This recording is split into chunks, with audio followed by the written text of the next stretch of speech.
about quantum transport in one dimension, the integrability and matrix problem state numerics, please. Thank you. Let me thank the organizers for this exciting week. This talk is, the analytical methods mostly involve integrability. At various points, I'll say a little bit about numerical calculations that were really useful for, first of all, leading us to some conjectures and then checking various predictions that came out of integrability. The new stuff I'll talk about is all work with Roman, who's here, and Christoph Karasch, who's now at Berlin. And we benefited along the way from a lot of conversations with people like Fabian Essler, Benjamin Doyon, etc. So to start off with a bit of general motivation beyond 1D, beyond integrability, a fairly topical thing in theoretical physics right now is different kinds of hydrodynamics, aside from standard Navier-Stokes and all. And in particular, how does quantum mechanics modify hydrodynamics, aside from just determining the value of transport coefficients? And then specializing to one dimension, the first part of the talk, which is mostly stuff that's more than a year old, is about linear response and how does integrability show up in linear response, and how some recent work by Thomas Prozin in particular on new conserved quantities in XXZ is related to the question of transport. And then most of the talk is about far from equilibrium results. It's basically, you could view it as a particular kind of quench, like in the last talk. If we have an initial condition that's basically like two reservoirs at different temperature, different chemical potential, and we connect them up, what kind of currents and steady states do we get out of that, and how is that modified by integrability? And the case where we can really say a few things exactly is energy transport in the XXZ model. At least that's the most interesting case where we can say some things exactly. And I'll try to explain these words later on, but basically, we can understand some properties even far from equilibrium of the XXZ model transport exactly in terms of something you could call an expansion potential or generalized pressure. And by taking derivatives of this, there are some old identities about the XXZ model that are essentially just the non-equilibrium version of Maxwell relations. That is, they just come from commuting derivatives of some kind of potential. And then finally, I thought to close, I'll mention a few things that we don't understand but that are quite interesting. One of them is sort of a limit shape problem that you get in transport in XXZ. And of course, we'd love to generalize this to other models and make connections with other kinds of theoretical work. But there's at least one surprising fact that we're pretty confident is correct, but that we don't understand. And maybe someone else will explain it to us. So, various reasons why we care about fully quantum dynamics. Maybe the most important experimental reason recently is that ultra-cold atomic systems don't have this bath of phonons lying around to dephase everything, so they're effectively quantum mechanical on longer timescales than standard condensed matter. And secondly, we've had a great deal of numerical progress, and since this is, I think, the first talk with matrix product state numerics, I will say a little bit about how that's done and how it's gotten better in recent years and what are the remaining limitations. So what we'd expect if we thought about transport in sort of general terms in one dimension would be there's one extreme of perfect transport in some sense, or at least we might expect dissipationless ballistic transport if we had what we normally mean by an integrable model, say a free model would be the easiest case. In between, if we have a model that is non-integrable but translation invariant, we might expect a finite conductivity, so something that's ergodic and diffusive. And then finally, it turns out that if you crank up disorder, so if you break translation invariance, we expect to get a many-body localized phase. And that turns out to be integrable, but it's sort of in a more local sense than conventional integrability. And I think Jens and Roman will probably say something more about that, so I'm not going to discuss it. So the main reference is this PRL just coming out. And then I will give some background on numerics, and there are some older papers about that for our approach. So the sort of general words about hydrodynamics I wanted to say is the way that connects to conserved quantities. The reason why there are only three hydrodynamical equations is that usually we're interested in number density, momentum density, energy density. And that leads us to three equations where you assume that everything else rapidly dissipates. So we know that if we add additional conserved quantities, we expect hydrodynamics will be modified. So that's kind of the spirit of hydrodynamics in this talk, that we will have effectively a different structure of hydrodynamical equations for the problem we care about, energy transport in XXZ. If you think about hydrodynamics more generally, is a lot of stuff coming out of ADS-CFT. In particular, it was thought for a while, and in many cases there still is, a lower bound on viscosity coming from holography. There are some other hydrodynamical things in recent months that I wanted to advertise, although we haven't done stuff on that. But basically, conserved quantities we know are the right way to look at integrable models. They're also the right way to look at MBL. And maybe the big questions that you'll be hearing about in multiple talks this week, I'm sure, are when do you get thermal equilibrium or GGE, and how is that modified by the initial conditions, the conserved quantities? So we do get a steady state, and we understand some things about it, but our far from equilibrium steady state, we don't actually know at this point if it's a GGE. And then secondly, something that comes up a lot when you actually try to do numerical calculations is how does entanglement behave in these systems? And more generally, the sort of hydrodynamical or macroscopic behavior of entanglement, we don't understand all that generally. So just to mention what exactly that bound is and how it relates to fully quantum transport, there are various ways of stating the idea that effectively it's very hard for a quantum system to relax faster than h bar over kt. So in the context of quantum criticality, this is something that appears in Sachdev's book as kind of a comment. A more precise way to state it is the ratio of viscosity to entropy density seems to be bounded above by this combination. Again, this is not rigorous. There are a couple of exceptions, but at least in general, this seems to be the right scale. Likewise, I think this is not absolutely rigorous, but there is some interesting work which is sort of related to that, which I wanted to mention on the next slide. So, first of all, this seems to be relevant to actual experiments on transport in nature. So in every experiment I know of, this is satisfied. This is used to try to understand so-called bad metals. So if you have solids that are pretty far from a free electron picture, it seems that something like this relaxation time, h bar over kBt, appears in a surprising variety of compounds. Again, this is above 1D. It doesn't have anything to do with integrability, but it does have to do with interesting transport. Yeah. What is plotted there? So this is effectively an experimentally extracted relaxation time versus Fermi energy, but this line corresponds to h bar over kBt for the relaxation time. Where is the velocity enter in the formula? It doesn't. It enters in how do you, so what you can measure is the conductivity, not directly the relaxation time. This is just basically saying some very different materials where this is a heavy fermion with very low Fermi velocity. You know, these things are what we would traditionally think of as the simplest possible metals. I think most of us probably believe that this stuff is just artificial. So for example, with copper, if you take the right temperature, you get down to there. But I think these things are maybe the interesting ones. These are sort of various families of strongly correlated materials, and it seems like there's some kind of saturation at low temperature of the relaxation time at h bar over kBt. And in particular, this doesn't seem to depend on quantum criticality. Like maybe the simplest case where Sachdev was talking about this was if you're above a quantum critical point at zero temperature, you can kind of understand why this is a logical scale, but that probably is not what's going on in most of these materials.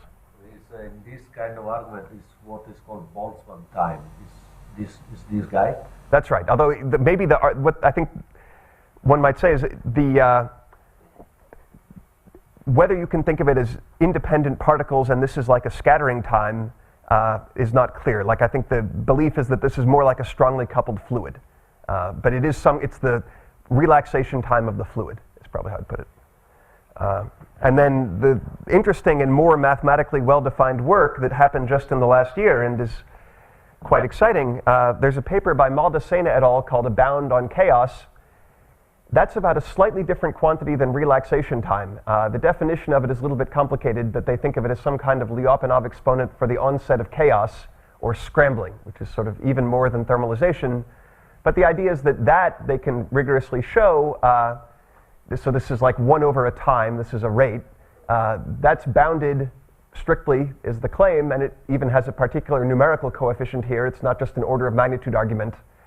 And Kitaev has some sort of exact model, which is infinitely connected. It's not a very physical, finite dimensional model, but it seems possible to prove something like that in an explicit model. So if you want something just happening in the last few months that is maybe a deep statement about transport. It's that something about the onset of chaos is bounded by this time h bar over kBt.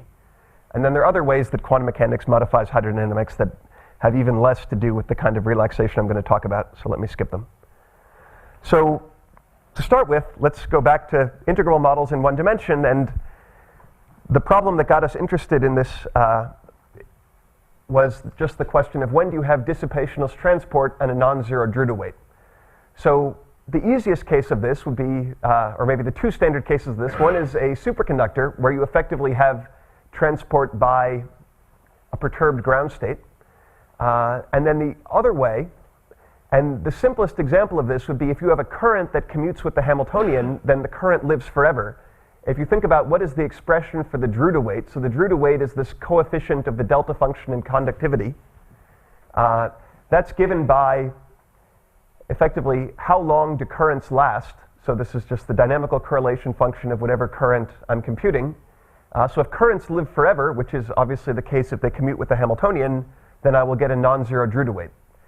If the current has a piece that lives forever, so I can imagine a situation where the current is made up of one part that's conserved and then some other part that decays, then the conserved part will give you a lower bound on the Drude weight, and that's the idea of this Maser lower bound. And there are various subtleties, like exactly what are the limitations on a conserved quantity to be included in this sum, but there's a sense that maybe this is an equality if you, in a sense, if you could get all the conserved quantities. For hard models, that's impractical.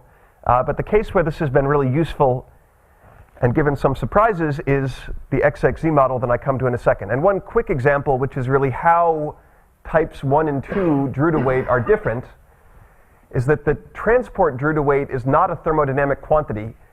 In that sense, it's different from the Meissner stiffness in a superconductor. And the clearest explanation I know of this is Mukherjee and Shastri. This is basically the statement that if I have a Meissner effect, which is a response to a flux twist, then there is a Drude weight, and the stiffness, the superconducting stiffness, gives me a lower bound on the Drude weight.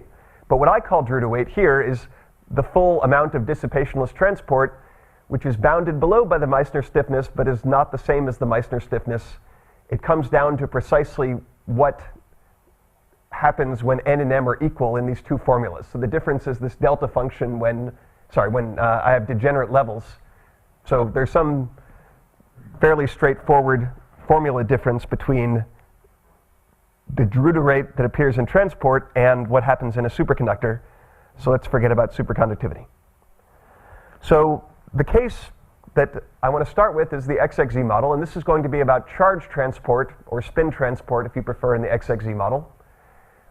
So this interesting part of the story was that until as of 2011, so there was a nice paper summarizing the state of the field by these people in 2011. As of that time, we knew an infinite number of quantities in the XXZ model, but none of them gave any contribution to a charge Drude weight. And that was for simple symmetry reasons, that if you looked at this overlap where Q sub k is a conserved quantity and J is charge current, all of the conserved quantities known in XXZ had the wrong symmetry to give a non-zero average here. In order to follow you. So the first relationship, T is what? Temperature? No. Big T is temperature, little t is time. Okay, so the question is, so this relationship is valid only in equilibrium? Well, this is linear response. So yes, I mean, this is the linear response conductivity. So in other words, I can evaluate it by the Kubo formula from equilibrium dynamical correlation function. Okay. Yeah, so if I were in an MBL phase or something, I would worry about what this means physically. But for now, yeah. So yeah, that's right. My definition of sigma is really this formula. Or at least that's the, I would put in an e to the I omega t if I wanted other frequency systems. T equals 0 doesn't make sense to talk about it? You can define it as a limiting process, so it makes sense. But the Drude weight is usually pretty simple at 0 temperature. Like I think for XXE, it actually could be computed at 0 temperature even before all the new stuff I'm going to talk about. But at finite temperature, it wasn't actually clear that it was non-zero at finite temperature as of 2011. But good question. So yeah, so anyway, so as of that time, it wasn't really known either analytically or numerically. And just to show what was kind of the state of the art, so this is from that 2011 paper, there were various Bethe-Ansatz-based estimates for what the Drude weight should be. And where these sort of came from, so Klümper, for example, had exactly calculated the thermal Drude weight, so that is energy current, and that's much easier because energy currents in XXZ commute with the Hamiltonian, while charge currents don't. What I mean is, charge density is a conserved quantity, and charge current is its current, but the integral of charge current it's not itself a conserved charge, while energy current in XXZ is special, and I'll say a lot more about that later on. But anyway, so the charge Drude weight wasn't known. If you just imitate the thermal Drude weight calculation, you get a big number. If you try to make better estimates, you get a smaller but non-zero number. But you can see the numerics were suggesting that it was either 0, which is the red curve, or very small, which is the purple curve. So then there were two bits of progress, and I don't know if Tomas will talk about this, but I'll say quickly, that basically you can construct a new set of conserved quantities in XXZ. And I'll just give the state of the art as of 2011. It's gotten a bit better since then. I will show a plot for what is the Drude weight lower bound that you get from the new set of conserved quantities. The big difference is the new set of the conserved quantities, they do have non-zero contributions here, unlike the standard set of conserved quantities in XXZ. So what we did, and I'll say a little bit about methods later, but at the moment, at this time, we were just, I think, numerics were the only real contribution, and it was that by a little trick, you can increase the time over which you can calculate this correlator, and you can get the Drude weight, and it's clearly non-zero, and you can even compare it to what Prosen calculated, and the agreement is kind of interesting. So I'm going to say a bit about methods, and then I'll come back to this. But basically, these two are going to agree at certain special points that we know are special in kind of an interesting way. So hold this in your mind, that there was some analytic work and numerical work. And here's how the numerical work works. And one reason for doing this is I'm going to present various things where we know the numerics are right because we can compare them to something analytic, and then at the end, to try to motivate you, we'll have one or two numerical surprises that we don't fully understand, but that we do believe in, because the method has been successful for other cases. The Prosen calculation on for any delta, and from delta, the one you show has certain peculiar things, but it's work for any delta. Just to skip ahead a bit, yeah, you can do it for any, like as of 2011, this was the situation. So you can see it's quite a complicated dependence on delta. But yeah, well, since this is not the main punchline of the talk, I can give it, what I'm going to come to is that it's a rare case where the numerics are actually smoother than the analytics. This is sort of that Prosen bound that jumps up at the cusps, and what we see numerically is smooth, but it seems to agree, like, and then here there's if you go a little bit farther in the Prosen calculation and include the next quantity, it agrees at this cusp as well, so it's something quite interesting. But let me come to that, and why those points are special and all that. So first, just why should you take the numerical calculation at all seriously? And the answer is there's been a lot of progress in one-dimensional dynamics with these matrix product state methods that go back to work of Steve White in 1992. There's been some pretty impressive steady progress by the professionals in that field. And I'll try to just explain what the method is doing and convince you that it works well by comparing it to some famous integrable model calculations, some of them done by people in the audience here. So the basic idea is if you want to diagonalize all of Hilbert space, that's, first of all, very slow. It's impossible for a decent-sized system. And second, it has a lot of information you don't actually care about. If you wanted to make an easy problem, if you dealt with product states, which is basically, let's say I've got 4 spins, if I only had to deal with one wave function for spin 1, one wave function for spin 2, etc., with no entanglement, then I would give you just linear in n numbers for n spins, like let's say 2 coefficients per spin, basically. But we know that to really describe a quantum state in the full Hilbert space is 2 to the n numbers. It's exponentially many. So that says product states are easy to work with, but we know there's not much interesting physics in product states. Fully entangled states have all the physics, but are hard to work with. And what matrix product states, density matrix normalization group, etc., are doing is they're basically efficient ways to work with states that have some entanglement, especially local entanglement, but are not arbitrarily entangled. So Ostland and Romer were, as far as I know, the first ones to kind of explain what DMRG was doing in this language. And the idea is that DMRG is effectively searching in a class of states that, in a fairly unbiased way, improve upon product states, and if you had enough time, you could go all the way to any state you wanted with whatever entanglement.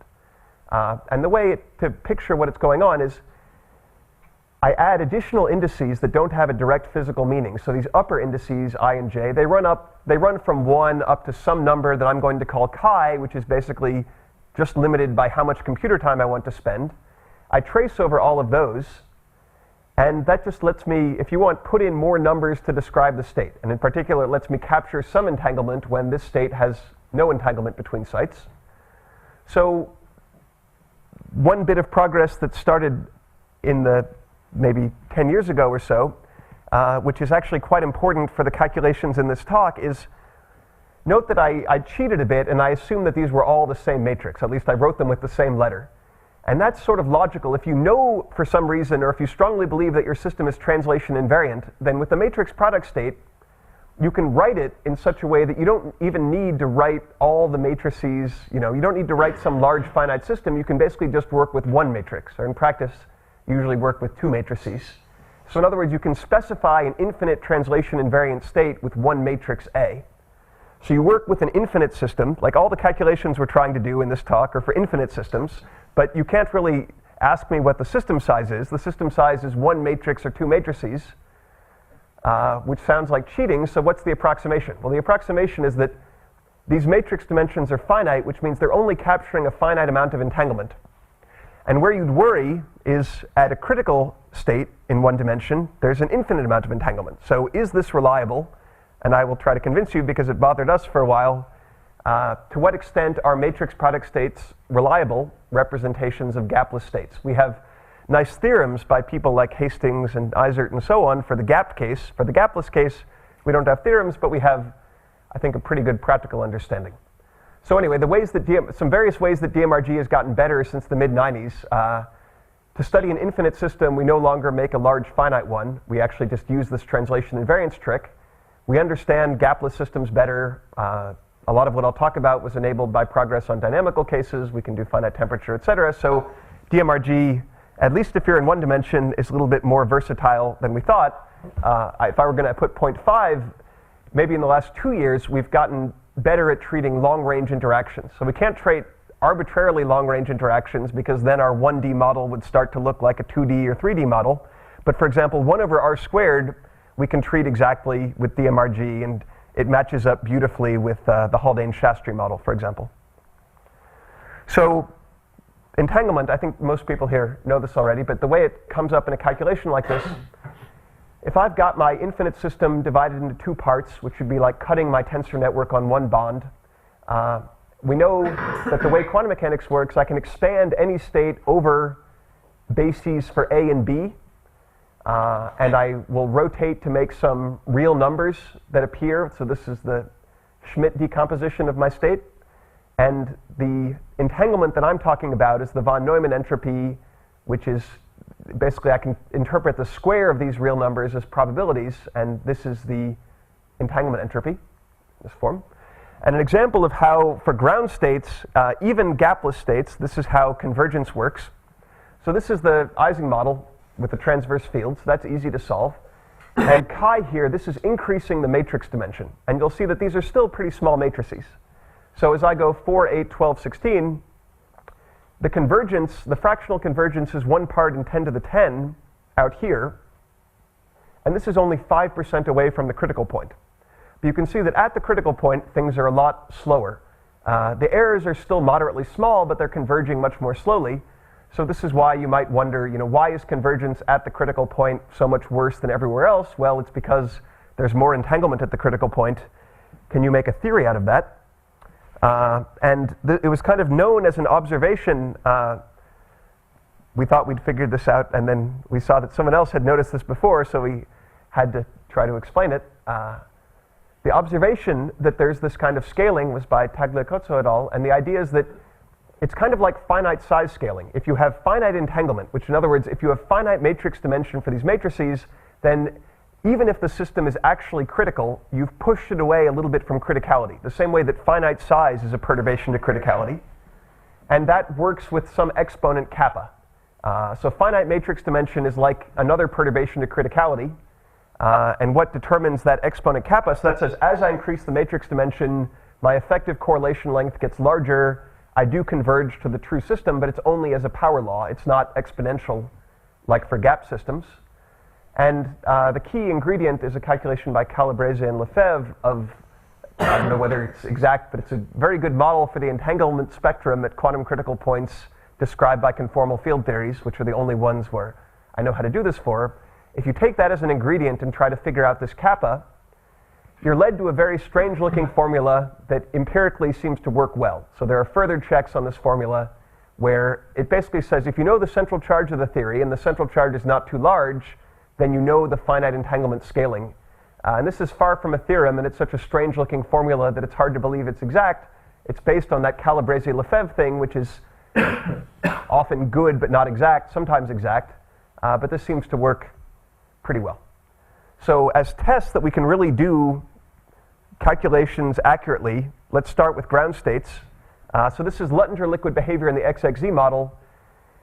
This is the momentum distribution as a function of k, so you probably know that a Luttinger liquid doesn't have a sharp jump in occupancies at the Fermi level. It has these cusps. So that's this picture. And maybe the easier way to think about it is if I Fourier transform to real space, there's a classic calculation by Lukyanov and Terrace of what are the asymptotic correlation functions with prefactors and everything of the XXZ model in the Luttinger liquid regime. And not just the leading term, but the first staggered term, and to some extent even the third term, you can pull out of the calculation and see that it agrees with the asymptotic result from their calculation. So this was all statics, but I hope this is convincing that even though we're only using one matrix, we can go out to the correlation function at about 500 sites and see that it's doing exactly what it's supposed to. So at least for ground states, even if the system is critical, you should believe in matrix product states. There are various tricks, and I think in the interest of time, I will not get into exactly how this is done. There are other ways to do it now at this point, but basically you can do finite temperature and dynamical properties reasonably well using the same general class of method. And again, the key is to find the right exact solution to compare to give you some confidence in the method. So now back to the original physics problem, which is the linear response Drew to weight of the XXZ model. So at zero temperature, I said it was known. The advantage of being able to go to larger times than before is that you can just see that this current correlator, so this is j of t, j of 0, is going to a flat number. So if you're willing to believe that that's flat, then you can just read off the Drew to weight. And where it gets interesting is, as I mentioned, there was this Prosen calculation that is kind of non-analytic in the anisotropy parameter. If you look at the high temperature Drew to weight from numerics, and you look at the special points where the Prosen lower bound is particularly large, then they agree. So they seem to agree exactly there. And in the original Prosen things, these were a little bit lower. But if you add additional conserved quantities in this approach, I think you agree at these places as well. What we don't know is whether this will kind of fill in systematically and whether it will agree completely. And again, this is only the comparison at high temperature. But at least in this case, I think there's convergence on what is the Drew to weight of charge in the XXZ model. So if I get correctly, so Prosen is supposed to be exact.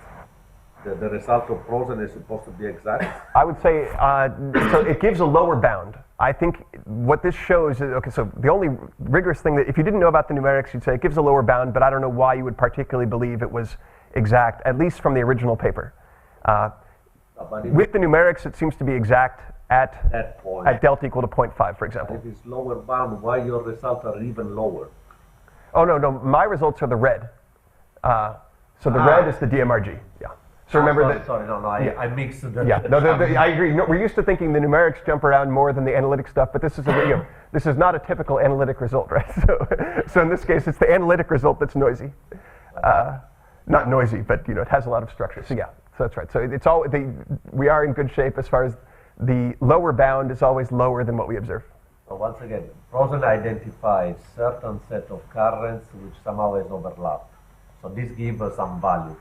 So the point is that he might have missed some extra charge. Okay, so from this point. That's right. So for example, between 1 and 0.5, he has been working since then on filling in this gap.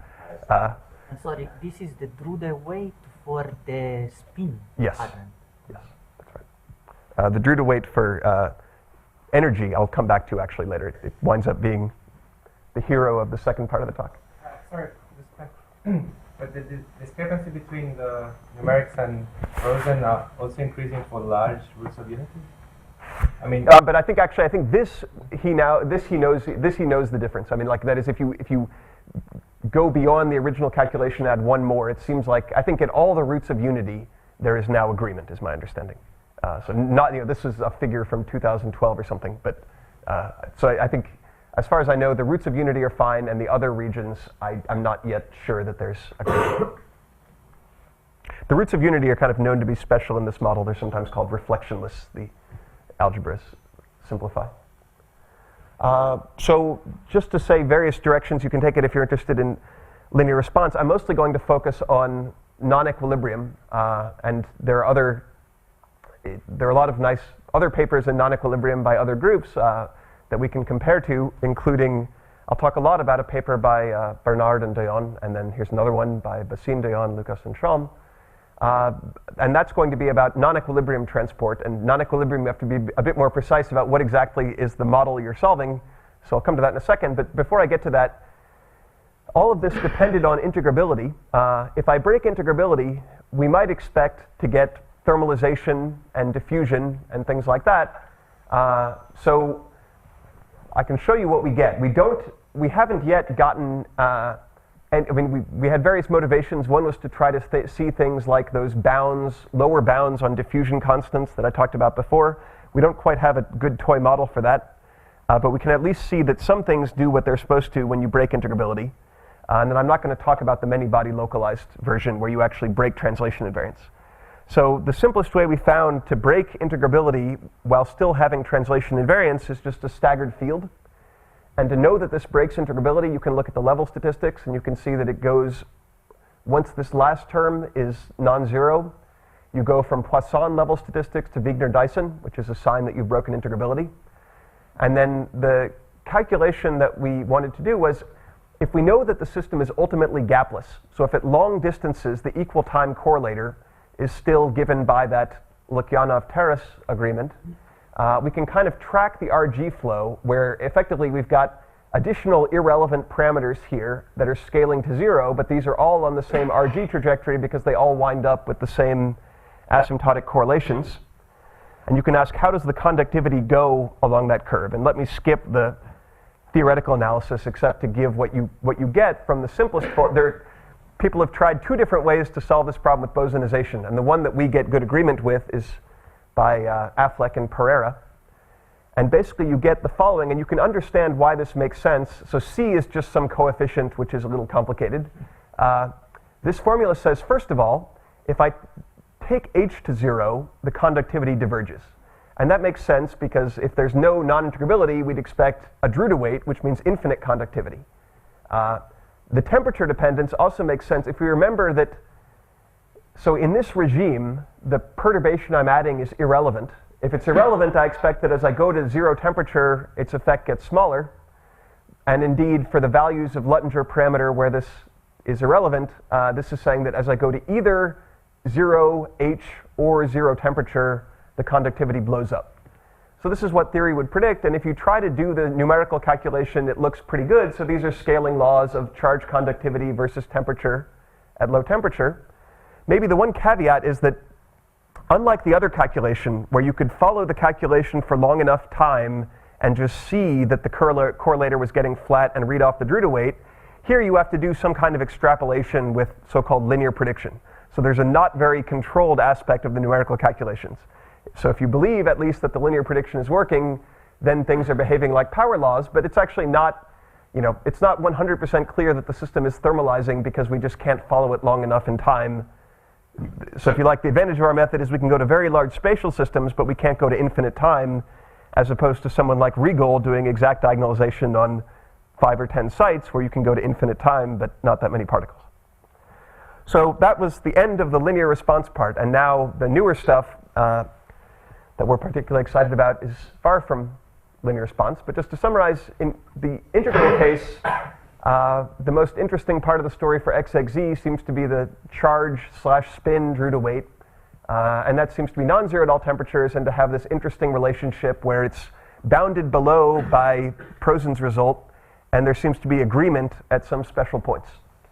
For non-integrability, our best guess is that the system is relaxing, but we wouldn't claim to prove that, but it does. Our best guess is that it's relaxing and that it's consistent with bosonization. So I don't know of anything there that is a major puzzle. So for non-equilibrium, the calculation I want to do is a particular kind of quench. I want to take an infinite one-dimensional system and prepare the left half line at one value of temperature and chemical potential and the right half line at a different value and connect them up.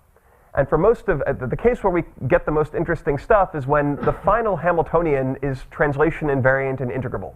So this is evolution of a particular initial state under an integrable Hamiltonian. So it is a quantum quench, just like in the previous talk and in many other talks. At least I was recently told that if you Google quantum quench or look at it on the archive, you'll find that there are about 200 or so papers using that expression now. So the basic questions you might ask, is there a steady state heat current? So for example, if I just measure the current across this bond, if I take the limit of large time, if these reservoirs are infinite, is there a steady state and what is it? And we're going to find out that both in some integrable models and also in the non-integrable case, it's fair to say that non-equilibrium, in other words, starting with T1 and T2 far apart, say, has a very close connection to the linear response thermal conductance, which would be T1 and T2 very close together. But different things are going to control what happens, so there are a lot of different limits of this problem. You know, one limit would be if you actually had a barrier or something here, then you have a quantum impurity problem, and that's sort of different physics. So let me focus mostly on the homogeneous final Hamiltonian, and that's where integrability is going to help us a lot. So are you assuming that the total system, the Hamiltonian, is critical, or do you not? I'm usually going to be at non-zero temperature above the critical region of the XXZ model. But yeah, we can do, I think actually everything I'll say, I don't think there's a problem with being in the gapped region either. It's just, okay, the specific low temperature limits I'll take will be the gapless ones. So two questions that you might ask, and this depends on whether you measure electrons or atoms. If you measure electrons, the usual problem to think about is what is the current that you measure across this point. And for the low temperature limit relevant to this XXZ model, I'll mention these papers in a second, but we understand some things about the low temperature limit and not that much about the point current in general, except numerically. What turns out to be easier to say something precise about theoretically is what you measure with atoms. So with atoms, you usually don't measure the current, you usually measure the number density or maybe the energy density as a function of space. It's kind of like an expansion problem. You prepared your two atomic gases, you hit them up, you measure them expand, and there's some nice things about ultra-cold atoms in 1D that I'm sure many of you know, that if you have atoms in the continuum, the Lieb-Liniger model that describes that for simple atoms is integrable, and they can also make XXZ models and Hubbard models and things like that. So it turns out, and this is where something I mentioned before. So before I was talking about charge or spin current in XXZ, which doesn't commute with the Hamiltonian. Energy current does commute with the Hamiltonian, and that turns out to give some structure in the energy expansion case, which lets us calculate at least one thing exactly, and in fact means that non-linear response is related to linear response. So yeah, just to kind of show that people are capable to, anyway, there are various things that people can do. Maybe the new thing in the last couple of years that atomic experimentalists can do, which is relevant to this problem, is actually image, say, the atom density on individual sites of a lattice. I think they call it quantum gas microscope. So that's done now by at least 3 groups that I know of. So that says you can hope to measure at all times after your initial quench what is the density of particles and maybe the energy. So again, we're far from the first to study this problem. Here are some that we found helpful on the Lieb-Liniger case. As I said, we're mostly going to talk about XXZ. So the picture of what's going on is I prepared my reservoirs. There is always going to be some initial transient, which I don't care too much about. We can see that numerically even. Actually, you can get rid of it if you want. But in a sense, what I care about is a little bit different from most of these papers in that it's sort of the intermediate time region. It would be infinite time if my reservoirs are infinite. But basically, I'm letting my particles expand across the boundary with the constraint that I don't wait long enough that I see the boundaries of the reservoir. So my reservoirs are infinite. So it's a little bit different from expanding a finite reservoir into vacuum. That's somewhat easier in Bethe ansatz because the asymptotic density is going to 0, while here I'm always at non-zero density. So the first fact you see from this kind of expansion, I'm going to work through the free case in a second to kind of explain why you'd expect this, is that if I have a ballistic system, which seems to be a system with non-zero Drude weight, then the first moment of this change, so you can see that if I look at this region, cut it here and here, then there are more particles. The average position of the particles is more to the right than it was before, assuming that this was zero density, say, and this was finite density. So that's what I mean by first moment, and that increases quadratically in time when there's a Drude weight. So we're kind of interested in how exactly does it increase, what are the coefficients and so on. So to kind of explain why you'd expect that to be true, let me go to the continuity equation. So the expansion, I'm only going through this because normally I think more of us have thought about current at a point than about this first moment thing. But the first moment, that's just integral of density weighted by x. And the way that that's simple is from the continuity equation, if I take the right derivatives, then the change in time of the first moment is just the spatial integral of current density. And now's where the magic happens for energy current in xxz, or if you like, for particle current in the Q-Bose model. If you take the spatial integral of energy current, that is itself a conserved quantity in xxz, which means it commutes with the Hamiltonian, so this is where things are going to be special. So I'll tell you what this buys us in a second, but first, let's do the ballistic case to warm up. So free bosons, and this is, as far as I know, the one case that's actually measured experimentally with phonons in a solid. So if I take this reservoir problem and just ask, let's make a small temperature difference between right and left, then what I'll get is this integral of the Bose distribution function weighted by h bar omega v. And I'll get a nice cancellation where I've got a v is dE dk and this is dk. So it's just like the quantum of conductance. This is the quantum of thermal conductance. The microscopic velocity drops out.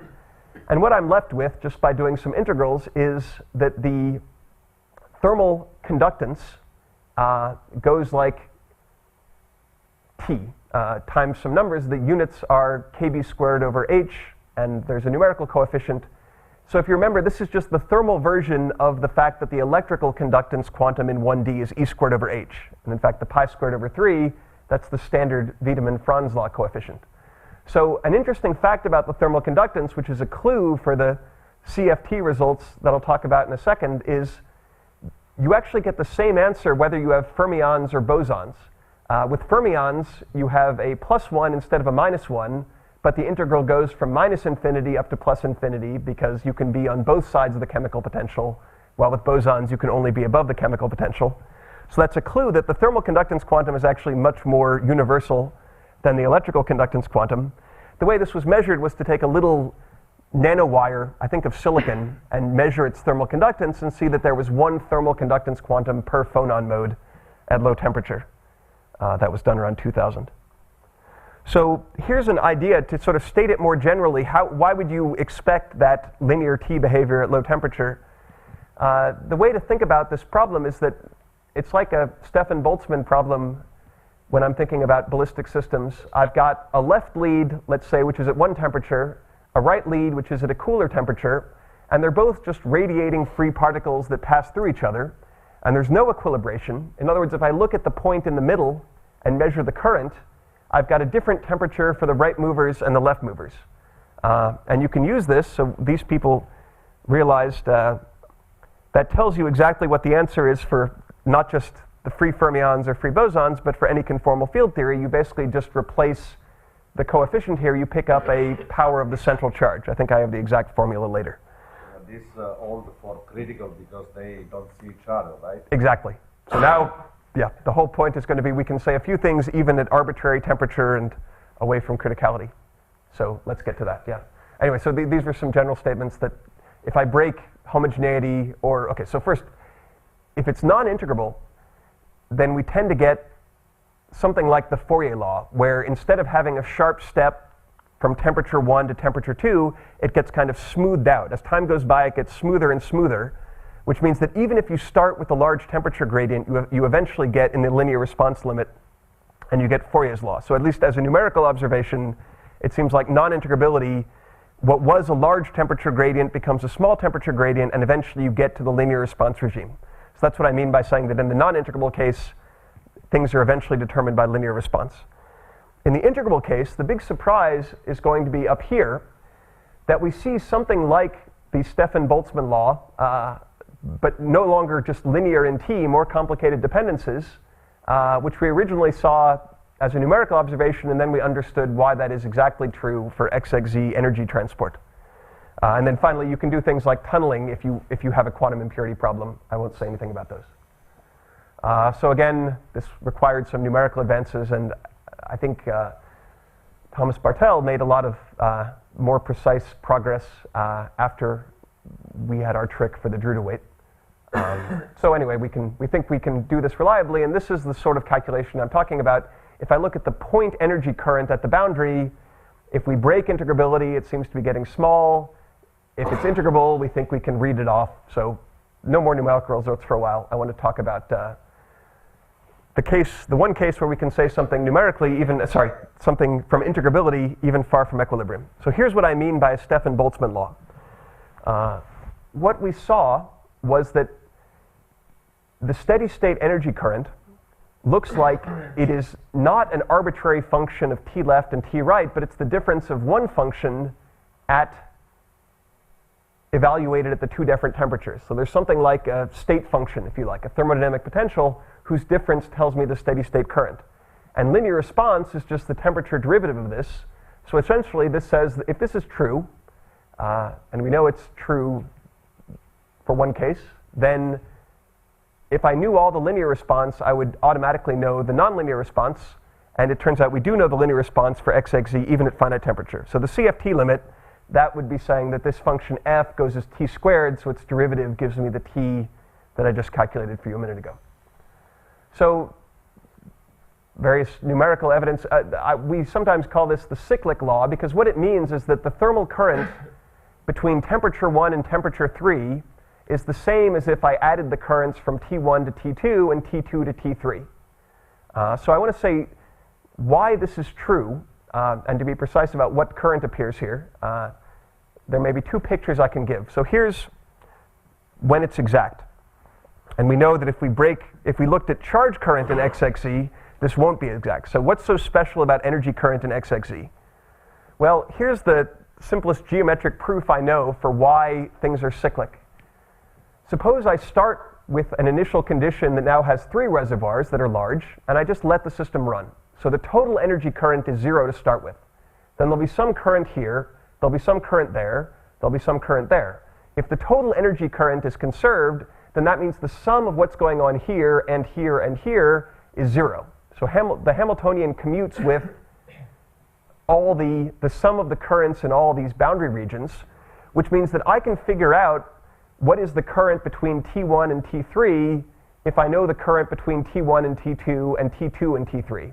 So for example, you can imagine taking a big temperature gradient and using this argument to just break it up into smaller and smaller temperature gradients. So if you want a picture, this is the picture. If you want some math, here's the statement of what's going on and why XXZ is special. That basically the hydrodynamics of energy transport in XXZ, you have a second continuity equation. So energy density satisfies a continuity equation with energy current. Energy current itself satisfies a continuity equation with another quantity that we'll call Q4, but we know what this is and we can compute it. I'll tell you what it is in just a second. It's essentially an integral of the thermal Drude weight. But the simplest way to say what's happening in words, we kind of know stuff like this happens in Lorentz invariant models from works that I mentioned by these guys, which is in a Lorentz invariant model, the symmetry of the stress energy tensor means that energy current is itself a density. It's itself conserved. XXZ model is certainly not Lorentz invariant, but because of these equations, it's saying that the same kind of physics happens. In the Lorentz invariant model, this would be like the pressure. Here, it's not the standard pressure, but we called it expansion potential. You could think of it like a generalized pressure. And so this wouldn't work for charge density in XXZ, and indeed we see that non-equilibrium charge transport is not cyclic in this way. If you want a case where it works for charge transport, this Q-boson model is a fairly complicated kind of lattice regularization of Lieb-Liniger where the same things work for charge transport. So let me now say, what is that mysterious Q4 that determines all these thermal currents? Well, first of all, if linear response is enough to determine the nonlinear answer, which is what I just tried to convince you, then linear response we should figure out. It turns out linear response, the answer is just given by the thermal Drude weight. And the thermal Drude weight of the XXZ model at arbitrary temperature was computed by Klumper and Sakai. And this connection between the increase of the moment in time and the Drude weight, that part doesn't actually care about the special current conservation. So even for charge current in the XXZ model, you will see that the rate at which things move across a boundary for a small temperature chemical potential gradient is given by the Drude weight, or the Drude thermopower, depending on what question you ask. The only special thing about energy current is that you can generalize from that to large temperature gradients. So just as a numerical check, I mean, since we originally motivated out of some numerical observations, you can see that the solid lines are integrals of the Drude weight, which we think, so this is that f function whose differences give the transport, and the boxes are the numerics, so it seems like we can get exact agreement even for the Heisenberg model, so something pretty strongly interacting. So here's what I mentioned about Maxwell relations. So you can do both thermal gradients and chemical potential gradients. And the fact that those both come from the same expansion potential, that is, they're both obtained as differences of some state function, well, commuting of derivatives gives you some complicated identities in the XXZ model, but it's really just like a Maxwell relation in thermodynamics. It means effectively that there are no curls in the temperature chemical potential plane because everything is coming from the gradient of one function. So this G is what I called Q4 before. And again, we can kind of check that. So this predicts, for example, that there's a certain relationship between, because of these commuting derivatives, between the thermal Drude weight at any temperature and chemical potential and the Drude thermopower, which is a charge current energy current average. So the simple way to state it in words is that because energy current commutes, even though charge current doesn't commute, you get some links between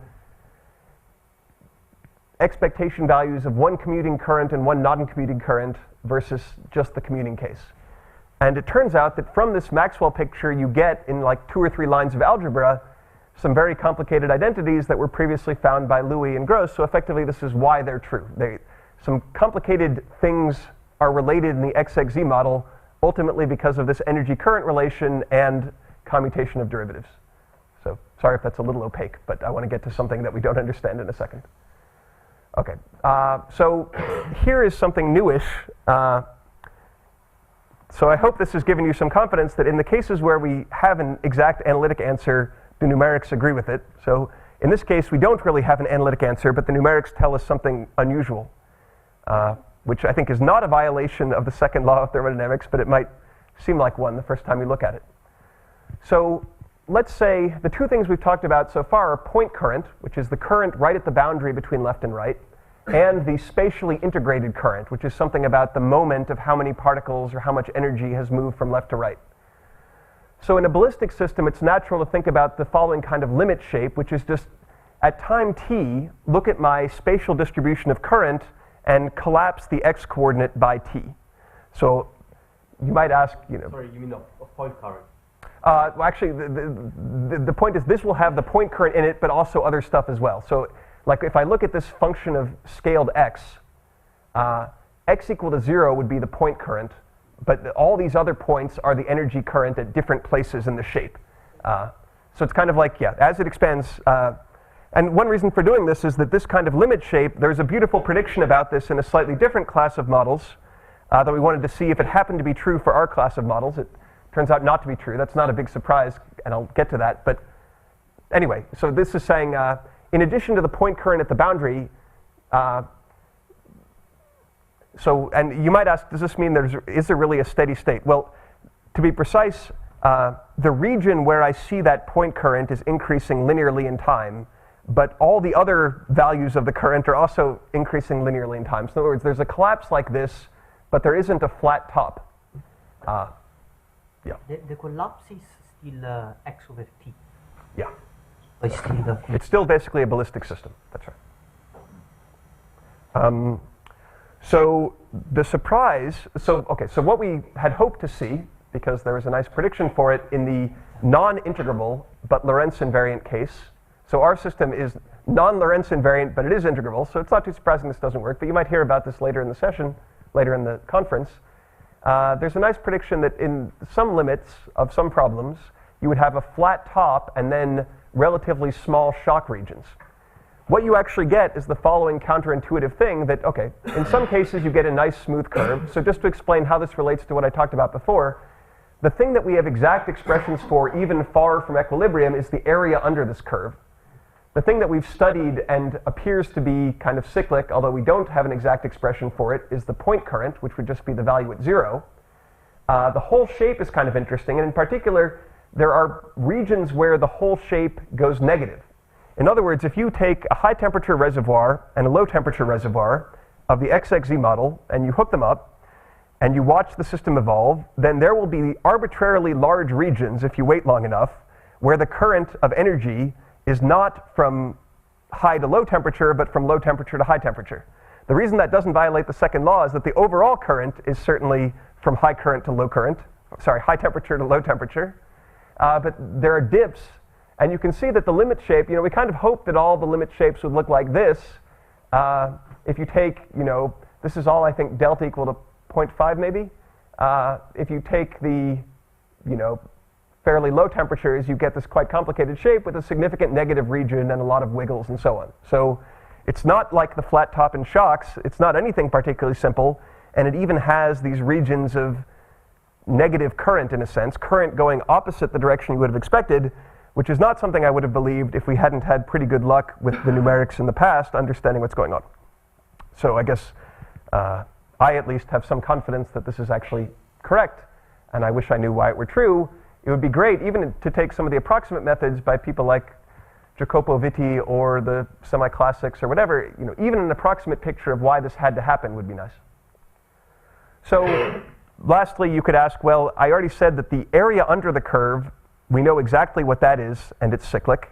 The point current, we'd previously said, appears to be cyclic, and this is one case where we took effectively the current from 1 to 1/4, and from 1 to 1, and via 2 different intermediate temperatures, and it looks like even the whole curve may actually be cyclic, but I can't say that with very high confidence because of this part here. I don't know whether that's numerical uncertainty or whether that's real.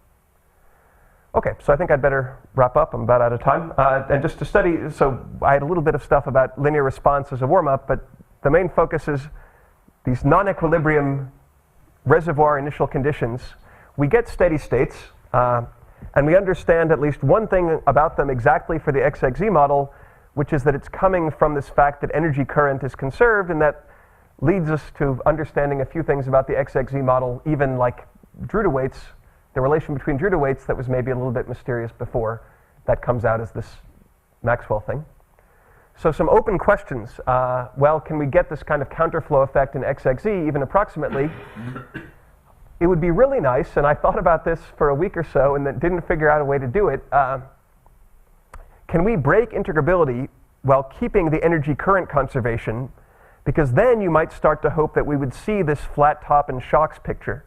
So is there a model, is there any lattice model that we can hand over to Christoph, who's really the pro at these things, and actually see these shocks plus flat top that's supposed to be generic? That would be nice. And then all of this was energy transport, where we could say something exactly far from equilibrium charge transport. We know a lot more about charge transport in XXZ than we did 5 years ago, but most of it's linear response. And then maybe more general questions. So we produce a steady state by this particular reservoir time evolution. at least in the free case, that is exactly equivalent to what you would get by putting on non-Hermitian boundary conditions, which is Thomas's method. But more generally, in the interacting case, we don't understand the steady state very well. Effectively, by this extra conserved quantity trick, we could get some things, we could get some statements about the steady state without really microscopically understanding the steady state. So is it a GGE? We made some simple guesses, at least as far as I can tell. We don't know, if it is a GGE, we don't know what GGE it is. So that is to say, we've got some current carrying state. There are plenty of conserved quantities that are associated with currents, but what coefficient to take of those in the GGE, we don't know. So that's saying that somehow for XXE, we can say a few things exactly, and that gives us some confidence in the numerics, but there are a lot of things we can't say exactly. Effectively, we got one piece of the problem by sort of indirect methods, but that wouldn't be a substitute for really understanding steady states. That's probably the biggest question in this kind of quench with reservoirs. So I think I'd probably better stop there.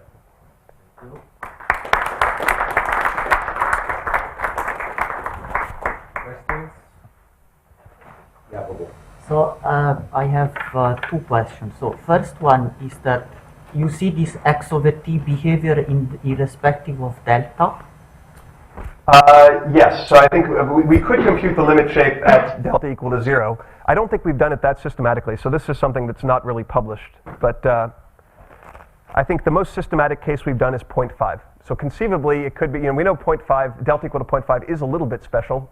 But you mean larger than 1? No, we haven't. I don't think we've done this particular thing in the gapped case. Uh-huh. And then the second is that for delta equal 0, you can get this shape. Yeah. Yeah. Exactly. That's right. And it works. Oh, okay. Can I just ask if all the boundary conditions are always periodic in what you have talked about? Well, the way the numerical calculation works, it's not exactly a periodic boundary condition system. It's better to think of it as like one piece of an infinite system. So we can see, we have sometimes done just to check periodic boundary conditions where you've got two boundary regions between the two reservoirs. But most of the calculations are actually done with just an open system is probably the way to think about it. But your cyclic laws, the picture that you drew with these three temperature regions suggested that there's basically a periodicity in the system. So I was wondering if you think there would be any impact on your cyclic laws from different boundary conditions. So even if you just go to quasi-periodic boundary conditions. I think there would be, but you'd have to wait long enough for the effect of the boundary to propagate to where we're measuring. Like if you like, the way we do the calculation is we've got one boundary region, and if you thought about having large finite reservoirs, we would expect that the difference between an open reservoir and a closed reservoir will propagate to the origin in some time linear in the reservoir size for a ballistic system. So that says and people who actually do finite system DMRG see this, that if you want to be able to follow your calculation without seeing boundary effects, that sets an upper limit on how far you can go. The way we're doing it, there isn't an explicit boundary effect, but we could try other boundaries. I was interested in a slightly different boundary condition, which is what Tomas knows how to do, is to put on open boundary conditions on a finite system, so even more than open, non-Hermitian boundary conditions that basically inject particles at the left side and take out particles at the right side of XXE, and that's kind of a mechanism to get charge current. How to do that for energy current, I haven't seen anything on. So it'd be nice to have a way to systematically inject energy currents that would give this steady state. So you're saying he's taking task set? Yes, on the exactly. Okay. But to come back to that, when you simulate, do you do like an IMPS simulation or like just a large system? No, it's an IMPS simulation. Okay, so it's truly infinite in the sense. Although, the system is not totally translation invariant, but if you have a finite region that differs, if it's kind of translation invariant as you go off to infinity, then as you know, you can still get away with some of the IMPS stuff. Exactly, yeah. You mentioned several times the Liebling-Niger model, but I don't think it's true in the Liebling-Niger that that the energy current itself is a conserved quantity. Is it? In the Q-boson case, yes, it is true, but... No, but Liebling-Niger, it is true. That's a continuum model, and it just follows from, I guess, let me show. I mean, maybe the simplest way to answer it is we calculated something by a very complicated way and then realized it was an exotic quantity commonly known as the pressure. So for Lieb-Liniger, the expansion potential is just the ordinary pressure. So it is true. I mean, I guess all the statements are true about this global energy current, but it's just the statement that in this Galilean or Lorentz invariant theory, everything I said is still true, but it's true in a more familiar way, and you don't quite need the complicated language. Okay, yeah. I mean, Roman can correct me, but that would be my version of how we stumbled on this. Okay, yeah, last one. Yeah, this backwards current that you see, how does change with increasing differential temperatures? Yeah, it seems mostly to be there at low temperature. So I guess a way to put it is we think that these limit shapes are at least approximately cyclic, which means I can attribute them not jointly to T1 and T2, but just some function of T1. Sorry.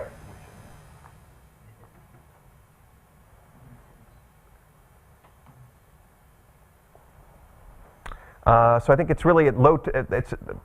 If it is cyclic, then it only sets in at low temperature. Like, I guess that's saying this is from. Okay, and again, we haven't done this very systematically. It's not published. This is in the supplement of our earlier paper. Delta of 0.5, I think, is where these are done. And you can see at high temperatures, it's pretty smooth and there's nothing negative. Like this is the sort of thing you'd expect. That's from infinite temperature down to 1/2. Well, if I go from 1/4 to 1/8, where these are in units of J, of course, that's when I get the complicated stuff. So it seems, at least for this value of delta, and we know that it doesn't happen, there's none of this backflow at delta equal to 0. So a guess would be that as you increase delta, it starts to onset at lower temperatures. But I don't even know if that's precisely true, but that's my guess. But sorry, I think you have to be a little bit careful in defining the energy current with the Lieb-Liniger. It's not actually completely straightforward how you define it. I guess, okay, maybe we can talk about it. At least there's the definition that I think is consistent with what we did for XXZ, then what we call the expansion potential does, I think, become the standard pressure. But there could be a different definition. That's for particle current. That's for particle current, not energy rate. You're right. No, pressure. Yeah, there's something like energy pressure. You're right. Ordinary pressure gives particle expansion in Lieb-Liniger, and yeah, but there is, I think, a form. Anyway, I believe.